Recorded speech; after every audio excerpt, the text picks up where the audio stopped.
حضور یہ جو حج کے ارکان ہیں جی، یہ اسلام سے پہلے بھی یہی تھے یا تبدیل ہو گئے بعد میں؟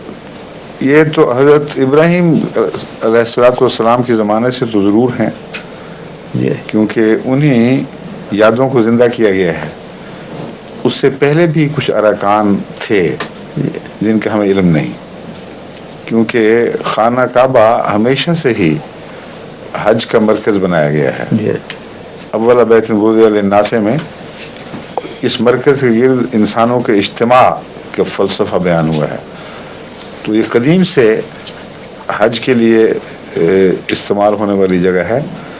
یہاں تک کہ حضرت ابن عربی نے ایک کشف میں یہ دیکھا کہ کچھ لوگ حج کا طواف کر رہے ہیں اور یہ جو ان سے پوچھتے ہیں اس کی تفصیل مجھے یاد نہیں، لیکن اس کا مضمون یہ ہے. تو پتہ یہ چلتا ہے کہ وہ بہت پرانے زمانے کے لوگ تھے جو آدم کی تخلیق، ہمارے آدم کی تخلیق سے بہت پہلے کے تھے. تو جب یہ پوچھتے ہیں تم آدم کی اولاد ہو، تو یہ اس قسم کا کوئی سوال کرتے ہیں تو کہتے ہیں تم کس آدم کی بات کر رہے ہو. اور پھر وہ ایک شعر پڑھتے ہیں، بڑا اچھا شعر ہے وہ، کہ ہم ہمیشہ سے ہی ہم اس مقام کی زیارت کرتے چلے آئے ہیں اور اس کے گرد طواف کرتے رہے ہیں. تو پتہ چلا کہ حج کو جو قرآن کریم نے بیت العتیق قرار دیا ہے، یہ لفظ عتیق اس کو بہت دور تک واضح میں کہیں پہنچا دیتا ہے. جب بھی پہلی دفعہ انسان کو عبادت کا شعور ملا ہے، وہ کسی بھی آدم کی اولاد تھی، وہ اس وقت سے خانہ کعبہ جو ہے وہ مرکز بنایا گیا ہے.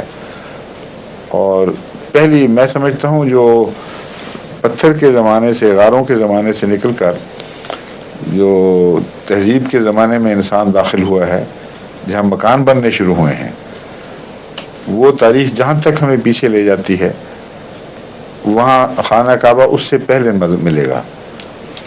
کیونکہ لن ناس کے لفظ میں یہ بھی ثابت ہوا کہ انسانوں نے کبھی بھی اس سے پہلے کوئی گھر نہیں بنایا تھا. انسانوں کے فائدے کے لیے جنہیں گھر کا مضمون سکھایا گیا ہے، تہذیب دی گئی ہے، وہ یہی گھر تھا جس نے شہری سکونت کا پہلا سکونت، شہر میں سکونت اختیار کرنے یا تمدن کا پہلا سبق دیا ہے.